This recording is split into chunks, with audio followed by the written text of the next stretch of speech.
Welcome to the Leverage Your Potential podcast. This podcast is hosted by the Director and Assistant Director of Menlo College's Office of Internships, Career Services, and Study Abroad, Dylan Houle and Kelly Davis, in partnership with Menlo's Content Creation Club.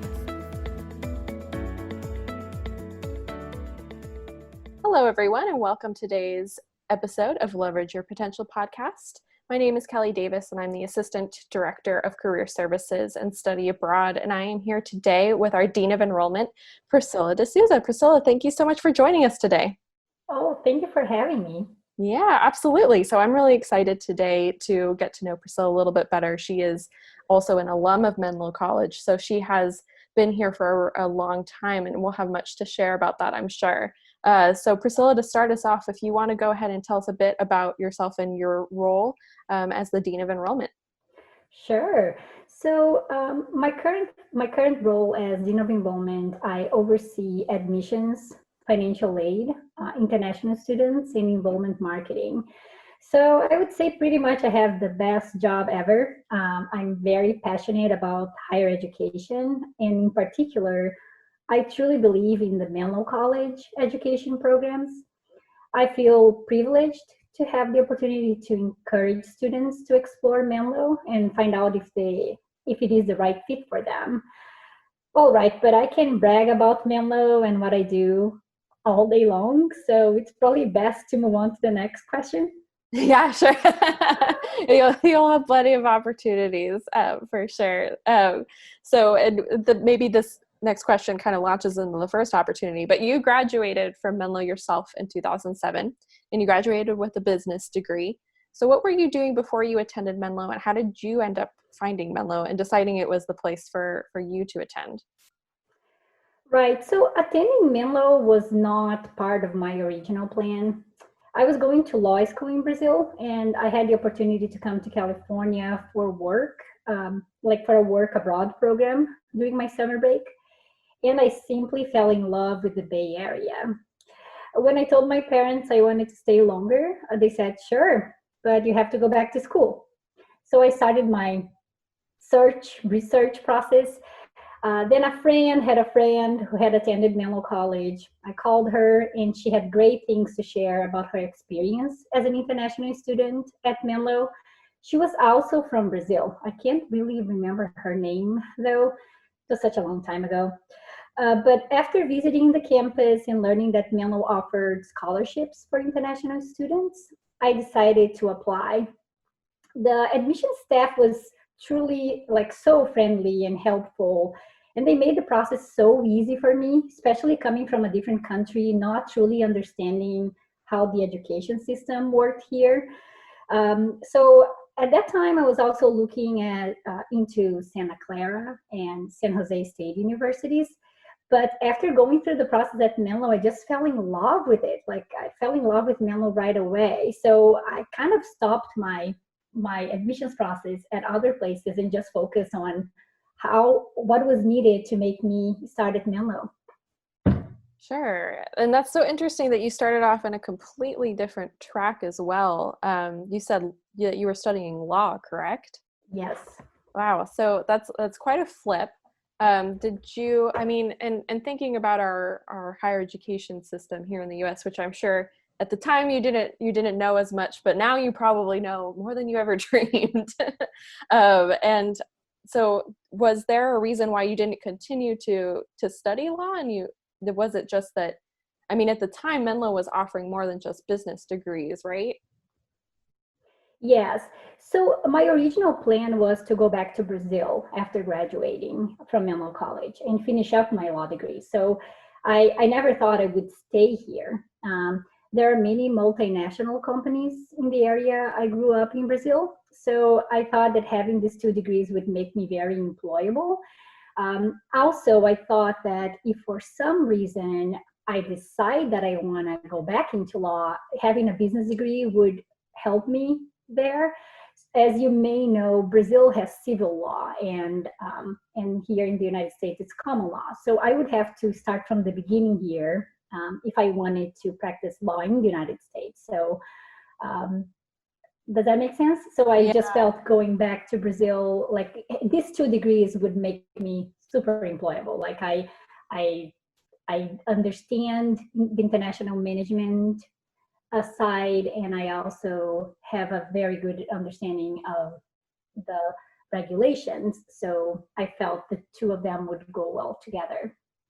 that's a really smart decision, especially kind of as you were making that call, what was going to keep you here, and also, but also keeping your prospects open for when you returned. I think it's interesting to speak with international students about when they're looking for their internships or when they're looking for OPT employment opportunities after they graduate, and how they really have to think about, even in just deciding their major, what is going to translate to their home country if what they want to eventually do is end up back there.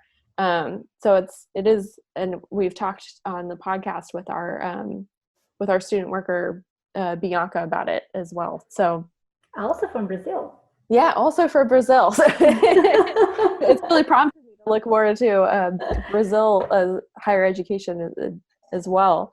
So you obtained your business degree here at Menlo, and you concentrated in international management.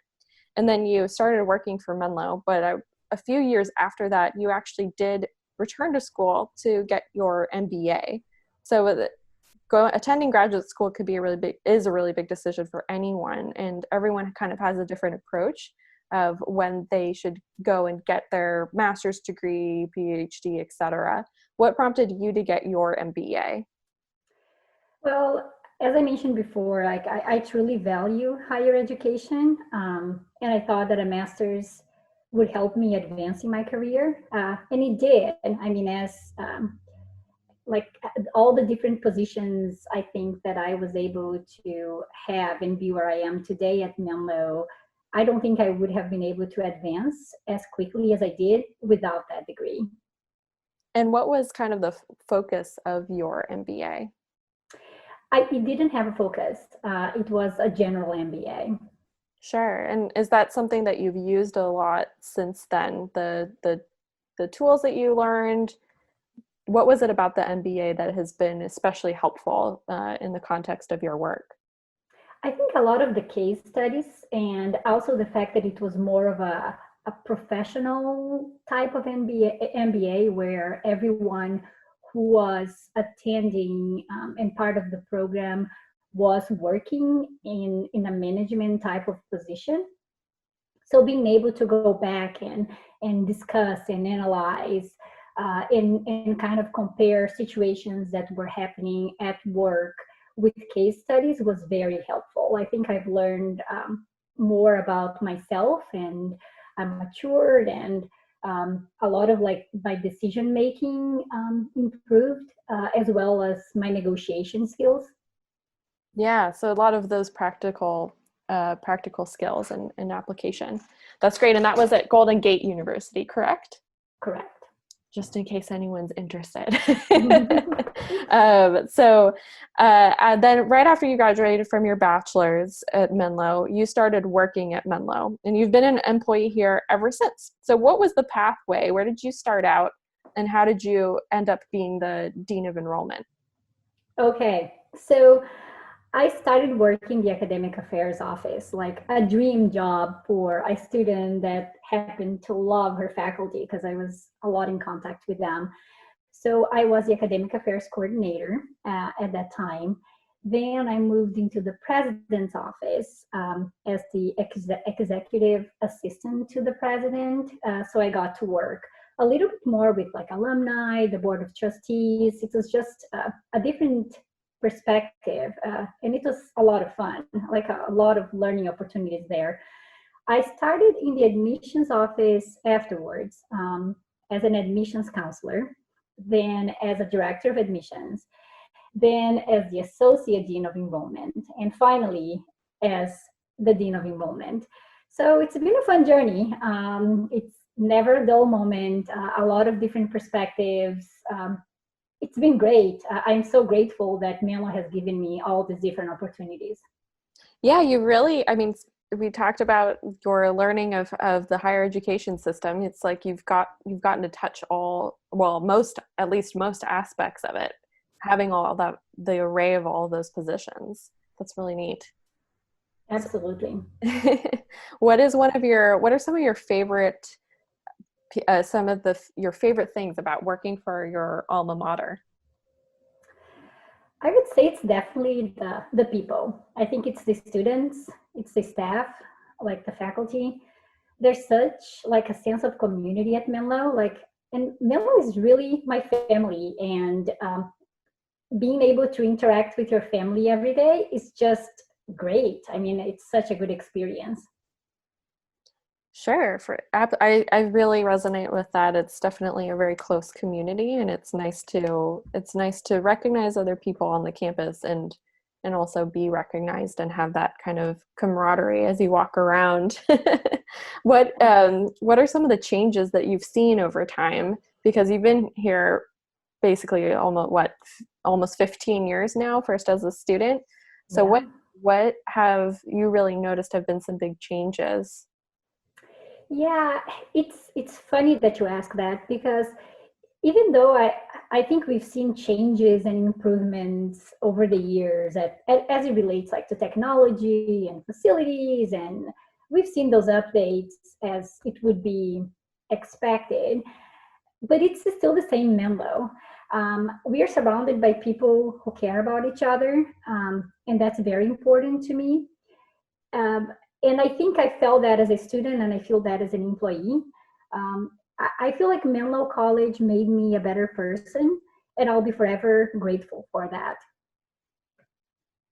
Definitely. I think we can all kind of speak to one experience or another that has really changed the way that we go about, our daily interactions. And it does make Menlo a really special place that you're able to form those close relationships with so many different people. Has it really shaped kind of your approach to overseeing, especially admissions? It has. I think that the way every decision I make, I put the students at the center of it. So they are our customers, and they are like, for every decision, anything we're changing, any processes, any new strategy we want to implement, the first question we ask is, how is this going to affect our students, and what impact will it have? So, and I think it's because of the culture of Menlo that's the way I think. Right. Yeah, would say it's definitely very much a student center focus, which is good. Which is kind of the point of the business that we're in, of education, making sure that students can succeed. And I think it's great that you are able to bring your own experience as a student while still acknowledging, the changes in time, et cetera, but be able to really apply that to making the admissions procedure just as welcoming as you experienced it when you were considering Menlo. So Yes. thanks for sharing that. Then kind of, and I thought about asking a question about, do you see yourself ever working in a different industry or something like that? And I thought, well, Priscilla's really dedicated to Menlo, so I don't know. So you can touch on that if you want, but you are so dedicated. I know that you also had your wedding on Menlo College's campus. Yes, I did, and it was so much fun. Well, I got married like in front of Bronner Hall. For the people that do know the campus, that's our business building, where the business classes are, and we have academic affairs. And then we had the reception in the dining hall. And as you said, yes, I love Menlo. I do have like a passion for higher education, but I think my passion is much higher for Menlo. So hopefully my kids will also get to attend Menlo College one day. But Wow. let me explain. Carrying on the tradition. I know, but let me say, like, it's like, oh, so your kids are college age? Not really, right? My boy's 5, and my Right. girl, she's only 2. So they're quite a few years away from going to college. But I do hope that they have an experience like similar to mine. Um, I have a lot of good memories, not only from my time as a student, but again, I graduate like big times, big moments of my life, like graduation, my wedding. And I feel like I've made friends from all over like the world and the country, not only while attending Menlo, but working at Menlo. So it's been such an amazing experience. So yes, you are right. I mean, I don't see myself in a different industry. I don't know. Like if it does happen, I think it will be by chance. Like people ask me, like, do you think you're gonna still be working at Menlo when your kids go to college? And it's like, I don't know, maybe.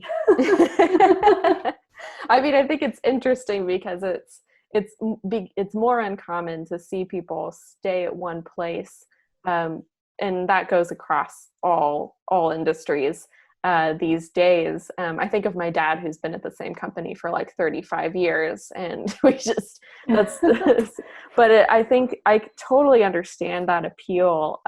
There's just so much that working at a place like Menlo can really offer, and bring together that kind of community, so that you really feel bound, and you think, well, but I don't know if it's going to be as good on the other side, somewhere else. So I totally get that, and to have your connection as deep as it runs, it makes sense that the circumstances, the stars would just kind of have to align. Yes. It's not something I would be most likely actively be looking for. Right, exactly. Well, Priscilla, it's been great to kind of get to know, what your journey and how you got to where you are today. I didn't originally plan this question, but what do you see for the future of Menlo? Especially thinking about now, you've been working in higher education for a long time, and so there's a lot of big questions and a lot of exciting things that are happening. And so do you have any thoughts on kind of what our future here holds? Yeah, I think these are challenging times. So I think it will be challenging. I think we're going to have to continue to adapt and innovate, and keep on reinventing ourselves. But I think that's great. I think that we have been able to do that in the past couple of weeks or months. And I think Menlo has a very, very bright future. Again, I want my kids to attend Menlo College, so I know that I'll do everything I can to make sure that we stay competitive and that we provide the best education possible to students, so that they leave Menlo College a better person, just like I did. I love that, thinking about how we can work now to make it better for, whoever comes in the future, whether it's our own children or just someone we don't know. I really appreciate that, Priscilla. That's great. So to kind of wrap things up, we have one question that we like to ask all of our guests, and that is, what are you reading or listening to or watching right now that is furthering your learning and your education without being in school, that you think is worthwhile to share with our listeners? So it's hard because I don't even know where to start. Like, I feel like I have been attended so many webinars that they all, like, I don't even remember which one was that again. Which one? Where did I get that information from? But I would say most of them are related to enrollment and marketing, and how to, again, reinvent ourselves and make sure that we stay current and engaging during these times. And I feel I have learned a lot of different things, and we have implemented so many new initiatives in the past couple of weeks or the past 2 months or so, based on the learnings from these webinars. But I have to say, I don't know if you feel the same way, but there are days that I really feel like zoomed out. I mean, it's just way too much screen time that I have to kind of like stop and say, like, let me just walk outside, and try to breathe for a couple of moments, because it's just a lot of like information on a daily basis, and a lot of time spending in front of the screen, having meetings and things like that. But Definitely. Yeah, but I would say there's nothing like really in particular because I'm really focusing on how to better operate and plan for the future as it relates to enrollment and marketing. Right, absolutely, and that's what your job entails, right? Yes, been doing the same thing. I'm like, oh, okay, trying to schedule webinars maybe 2 weeks out, and then the week prior, no more can go on. Otherwise, it'll just be full of watching people talk about things. So when you turn off the screens for the day, what do you enjoy doing after when you take a break from the work? Well, I like to just go outside and sometimes I see people, sometimes I don't see people walking around the neighborhood. But most times, by the time that I actually turn my computer off, it's like I'm fully engaged with like feeding my kids, playing with them, taking them to the park to go for a bike ride, and having to keep them off the play structure, which is always a struggle. Yeah. Oh boy, until we can go back to using the play structure. But yeah, I would say like the days are going by very fast. But yeah, most if it's like a time that I'm just taking a break in the middle of the day, I just try to walk outside and just stay quiet for a minute or two. Kind of take a moment to Yeah. let everything sink in and be present for a second. And Yes. And remember, wait a minute, I didn't eat lunch yet, you know? yeah, oh gosh, yeah. Maybe I should go back in and get something. So yeah, that's usually what I do. Well, I think that's great. That's one of the things that we I think we're trying to do in this time of sheltering in place, is trying to spend more time with our families or whoever our chosen family might be at this time. So it's great to hear you're able to, spend some time with your kids, even if it means making sure they don't go near the play structure. Having minds of their own. Well, thank you so much, Priscilla. This has been a great conversation today. We really appreciate having you on the podcast. Well, again, thank you for having me. This has been a lot of fun. I appreciate you taking the time to learn more about me. Of course. Hope everyone has enjoyed this episode as well. And please remember, you can find our podcasts on Spotify and other great platforms where you can find podcasts. Thanks so much and have a great day. Thank you for listening to this episode of the Leverage Your Potential podcast. Episodes are posted weekly and can be found on our blog at blog.menlo.edu/career-services/. Make it a great day.